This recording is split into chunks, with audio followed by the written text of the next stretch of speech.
On July 8th, 2026, the world lost one of the most unmistakable voices in music history. Bonnie Tyler died suddenly in a hospital in Portugal at the age of 75. Following weeks of illness that fans barely understood the severity of until it was too late. And through every one of those frightening weeks, one man never left her side. His name was Robert Sullivan, and for more than 50 years, he had been a quiet foundation beneath one of the loudest, most powerful voices the world had ever heard. This is the story of that voice, that marriage, and the private battle that brought it all to an end. It happened on a quiet Thursday. Bonnie Tyler's family shared the news that she had unexpectedly passed away overnight in a hospital in Faro, Portugal. She was 75. For months, something had been wrong. Fans knew she was unwell, but few understood how serious the situation truly was. She had been fighting quietly, far from the stages and spotlights that had defined most of her life. Her family asked for space to grieve, but it is nearly impossible to keep something private when your voice has reached so many corners of the world. Within hours, tributes began pouring in from every direction. A spokesperson for British Prime Minister Keir Starmer called her one of Britain's greatest recording artists. The Welsh Secretary of State, Joe Stevens, described her as a true icon of her homeland. Her longtime representative, music executive Judd Lander, remembered her as one of a kind, with a stunning voice and a warmth that filled any room she entered. Actress Catherine Zeta-Jones, who is also from Wales and related to Tyler's husband through family ties, shared her heartbreak publicly as well. To many people, Bonnie Tyler is remembered as the voice behind a handful of unforgettable 80s hits. But reducing her to that misses a fuller picture. She was proof that someone from a small mining town could dream far beyond the limits placed on her. She showed the world that a raw, imperfect voice could become one of the most beloved sounds in music. She belonged not just to Wales, but to audiences everywhere. As the tributes continued, one detail remained mostly unexplained to the public: what had actually happened to her health in those final months. The public statements offered grief, but few specifics. To understand what really unfolded behind the hospital doors in Portugal, it helps to go back to where the emergency began. In early May of 2026, Bonnie Tyler was rushed to a hospital in Faro after doctors discovered a perforated intestine, a tear inside her body requiring immediate surgery. There was no time to wait. The operation was serious, and afterward, doctors made the difficult decision to place her into a medically induced coma, using medication to allow her body the chance to rest and heal without the added stress of consciousness and pain. For Bonnie, the coma was meant to give her body room to recover. Weeks passed with little public information. Fans waited anxiously, refreshing news pages, hoping for any sign of improvement. Then, in June, something hopeful happened. She woke up. Her team confirmed she had emerged from the coma, though she remained in intensive care, still very unwell. Her scheduled tour dates that summer were quietly canceled, a quiet signal of just how serious her condition still was. Her representatives said at the time that her doctors were confident she would recover, but that it would take time. Time, in the end, was not something she had. On the night of July 8th, her family said she passed away unexpectedly as a result of the illness she had been treated for since her surgery. It was not the pressures of fame or the demands of the music industry that ended her life. It was a private, physical battle inside a hospital far from the stages she loved. And by her side through it all was her husband of 53 years. To understand why this loss resonates so deeply with so many people, it helps to go back to where her story began, long before the fame, long before the hit records, in a small mining town in South Wales. Bonnie Tyler was born Gaynor Hopkins and raised in Skewen, a town shaped by coal mining and modest means. Her father worked in the mines, a demanding job that provided little beyond the basics. What her family lacked in money, they made up for with music. Her childhood was filled with church hymns on Sunday mornings and songs playing at home. Music wasn't simply entertainment in her household. It was comfort, and it was joy in a life that didn't offer many luxuries. As she grew older, she found herself drawn to powerful, emotive voices. She admired the energy of Elvis Presley, the polish of Frank Sinatra, and the raw intensity of singers like Janis Joplin and Tina Turner. Something in her began to stir, a sense that maybe she could sing too. It wasn't an easy path to imagine. Girls from small mining towns weren't expected to chase careers in music, but her ambition refused to shrink to fit expectations. She began performing in local clubs, nervous but determined, taking small steps toward a future no one around her could have predicted. Before that future could fully take shape, a serious health scare nearly derailed everything. Doctors discovered vocal nodules on her throat, small growths that can develop from overuse of the voice. For a singer, this diagnosis is frightening, since it threatens the very instrument their career depends on.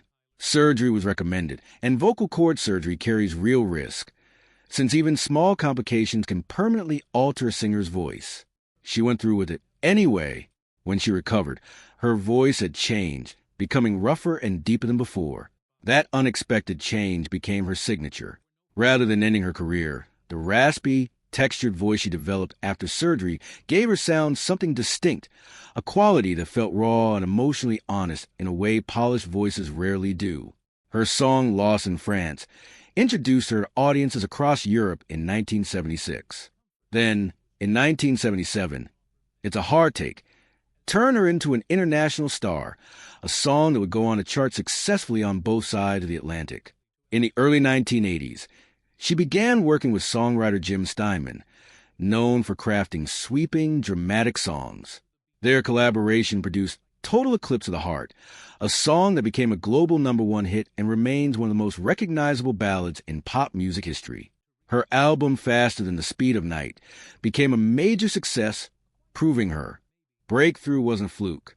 Holding Out for a Hero followed, another song that would go on to become a cultural staple, still played in films, television, and sporting events decades later.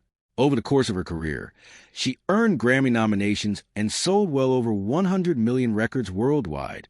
She continued releasing new music long after many of her peers had stepped back from the industry, representing the United Kingdom at Eurovision, and releasing the album The Best Is Yet to Come in 2021.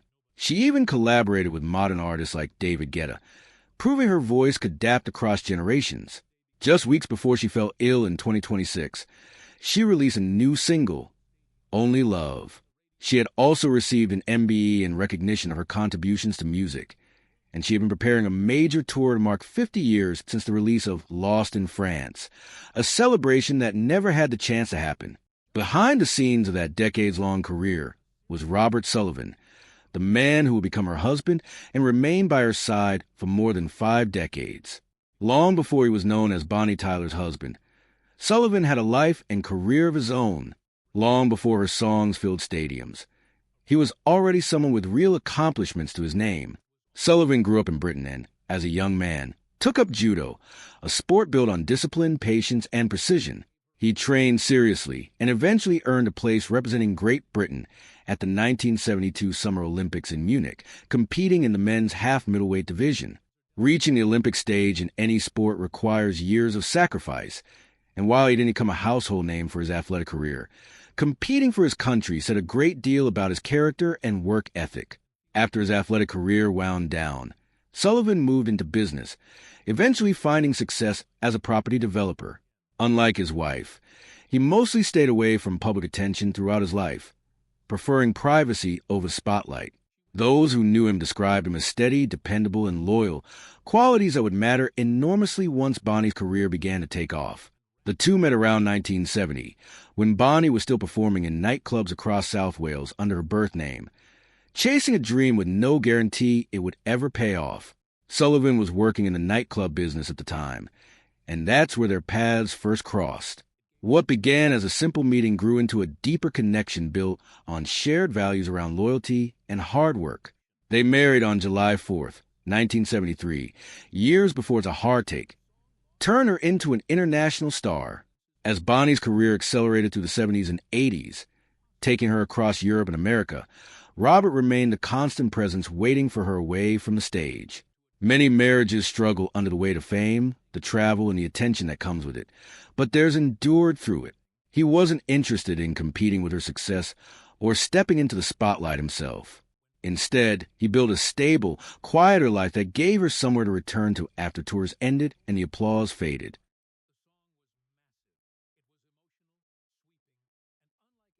Interestingly, Sullivan also had a family connection to entertainment beyond his marriage.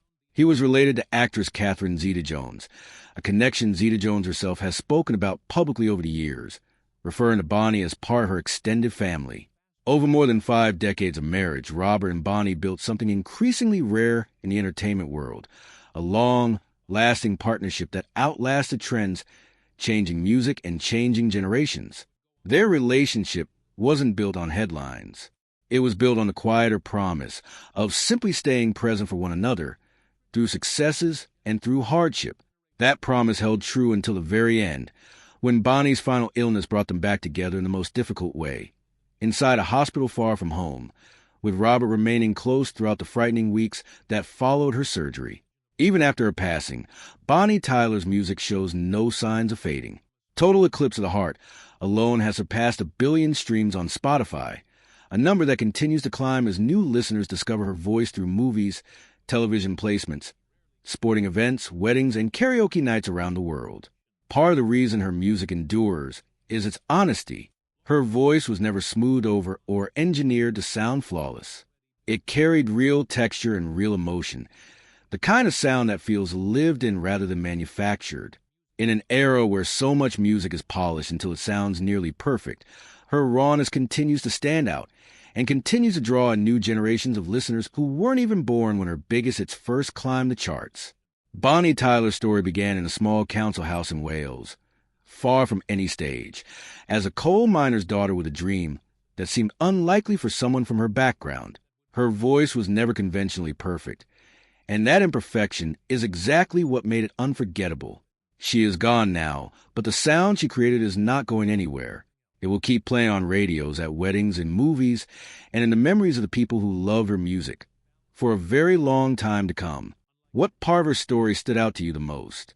Share your thoughts in the comments, and if you enjoyed learning about her life, consider subscribing for more stories like this one.